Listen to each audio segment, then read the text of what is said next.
आज আমি নতুন একটি রেসিপি নিয়ে চলে এসেছি। আজকে আমি তোমাদেরকে চিনি ছাড়াই গুড় বাদাম বানিয়ে দেখাবো।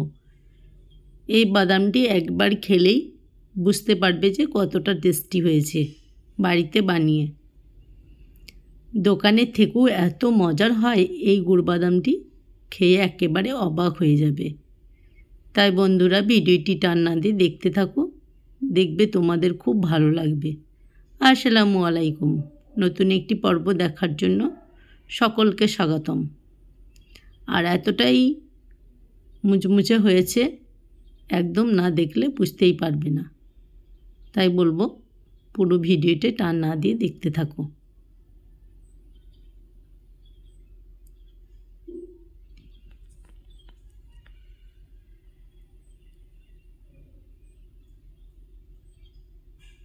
গুড় বাদামটা বানাবার জন্য আমি এখানে একটা স্টিলের বড় প্লেট নিয়েছি। তোমরা চাইলে অন্য কিছু জায়গা দিয়ে বানিয়ে নিতে পারো। এরপরে আমি একটা কাগজ কেটে নিয়েছি। কাগজের ওপরে দিয়ে দিতে হবে কিছুটা ঘি। ঘি যদি না থাকে সেই ক্ষেত্রে তেলও ব্যবহার করতে পারো। কাগজটা দেওয়ার মানে হচ্ছে গুড় বাদামটা খুব সুন্দর করে উঠে যাবে। দিয়ে চারিতরফে হাত দিয়ে ভালোভাবে লাগিয়ে নিতে হবে।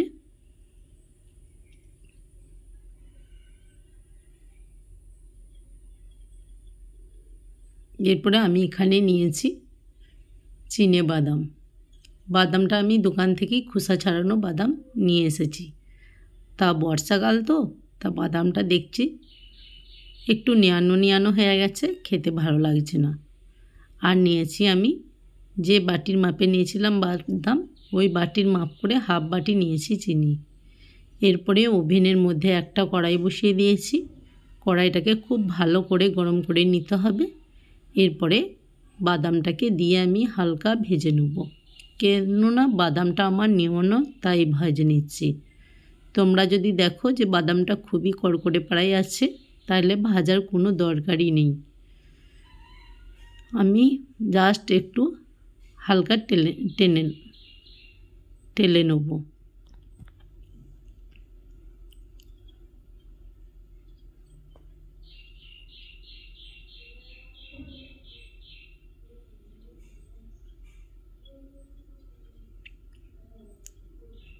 বাদামটা আমি হাত দিয়ে দেখেছি ভালো রকম গরম হয়ে গেছে। বেশি ভাজতে গেলে তেতো হয়ে যাবে, তাই নামিয়ে নিলাম একটা প্লেটের মধ্যে। যে প্লেটের মধ্যে একটু ছড়িয়ে দেবো যাতে তাড়াতাড়ি ঠান্ডা হয়ে যায়। এরপরে আমি কিছুক্ষণ ঠান্ডা হওয়ার জন্য রেখে দিয়েছিলাম। এরপরে একটা সুতির কাপড় নিয়েছি। কাপড়ের মধ্যে আমি বাদামটাকে ঢেলে একটা যে কোনো জিনিস নিয়ে একটু ঠুকে ভেঙে নেব, যাতে বাদামগুলো দু আধখানা হয়ে যায়। তাহলে দেখবে গুড় বাদামটা দেখতেও ভালো লাগবে আর অনেকটা বাড়বে, এইভাবে যদি ভেঙে নেওয়া যায়।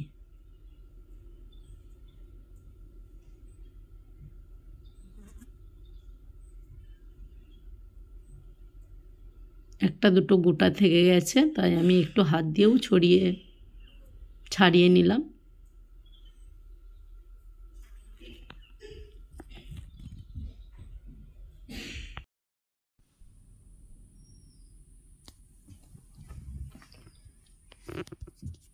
বাদামগুলো আমার ভাঙা হয়ে গেছে, আমি একটা প্লেটের মধ্যে ঢেলে রেখে দিলাম। এরপরে ওভেনের মধ্যে কড়াই বসিয়ে দিয়েছি। দিয়ে কড়াইয়ে দিয়ে দিলাম আমি চিনিটা। এরপরে চিনির মধ্যেখানটা একটু ফাঁক করে দিয়ে দেবো অল্প পরিমাণ পানি। পানিটা দেওয়ার কারণ হচ্ছে চিনিটা সম্পূর্ণ গলে যাবে আর ক্যারামেলটা খুব তাড়াতাড়ি হবে না। আর এইভাবেই গুড় বাদামটাকে বানাতে হবে, নাহলে তিতো লাগবে। তাই আমি হালকা পানি দিয়ে চিনিটাকে পুরোপুরি গলিয়ে নেব। দিয়ে তারপরে আস্তে আস্তে জাল করে একটা ক্যারামেল করে নেব। এই টিপসগুলো ফলো করলে দেখবে তোমাদেরও গুড় বাদামটা খুবই ভালো হবে। কালারটা অনেকটাই চেঞ্জ হয়ে গেছে আর কালারটা সুন্দর একটা কালার চলে এসেছে। এরপরে আমি দিয়ে দেবো ভেঙে রাখা বাদামটা। দিয়ে 2-1বার নাড়িয়ে চাড়িয়ে ভালো করে মিশিয়ে নেব চিনির সঙ্গে, দিয়ে প্লেটের মধ্যে ঢেলে নিলেই হয়ে যাবে।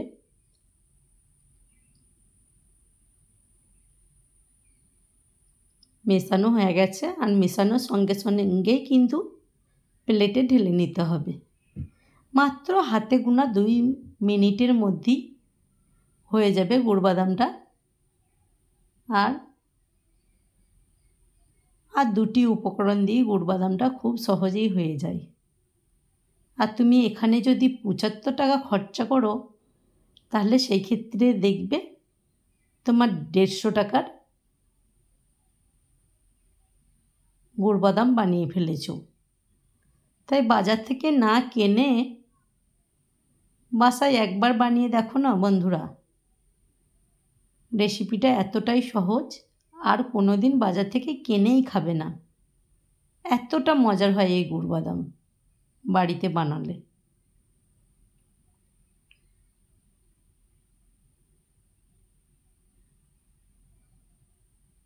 এরপরে আমি একটা প্লেটের পিছনটা দিয়ে একটু চেপে চেপে ঠিক এইভাবে সমান করে নেব, তাহলে দেখতে ভালো লাগবে।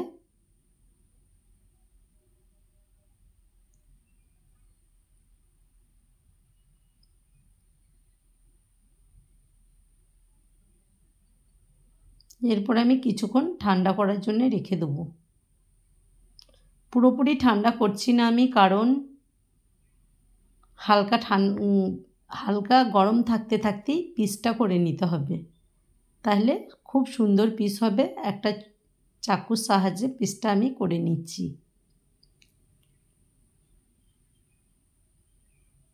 আর একেবারেই ঠান্ডা হয়ে গেলে সেই ক্ষেত্রে দেখবে পিস করতে গেলে ভেঙে যাবে,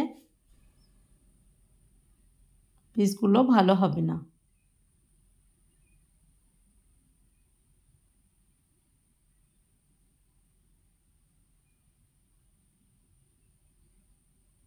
আমি চৌকো চৌকো করে পিসটা করে নিচ্ছি। তোমরা যদি ভাবো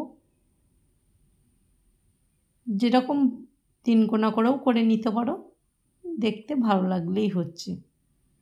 আমার গুড় বাদাম রেডিও হয়ে গেছে। আমি তোমাদেরকে এবারে দেখিয়ে দিচ্ছি যে কতটা লোভনীয় হয়েছে গুড় বাদামগুলো। দেখো, দেখি বুঝতে পারবে। তাই বাজার থেকে না কিনে একবার বাসায় ট্রাই করে দেখো, আর যদি ভালো লাগে তাহলে আমাকে একটা কমেন্ট করে জানিও যে গুড় বাদামটা তোমাদের কাছে কেমন লেগেছে। আর নতুন নতুন ভিডিও পেতে আমার চ্যানেলটি লাইক সাবস্ক্রাইব করে দিও। তোমরাও ভালো থেকো, সুস্থ থেকো, সাবধানে থেকো, আর সবাই সবারই খেয়াল রেখো। খুব শিগগিরই দেখা হবে পরের একটি রেসিপি নিয়ে। আমার কিন্তু খুব ভালো লেগেছে গুড় বাদামটা, আর আমার বাড়ির পাশে সবাই কিন্তু আমাকে বলেছে যে একদিন করে দিতে হবে।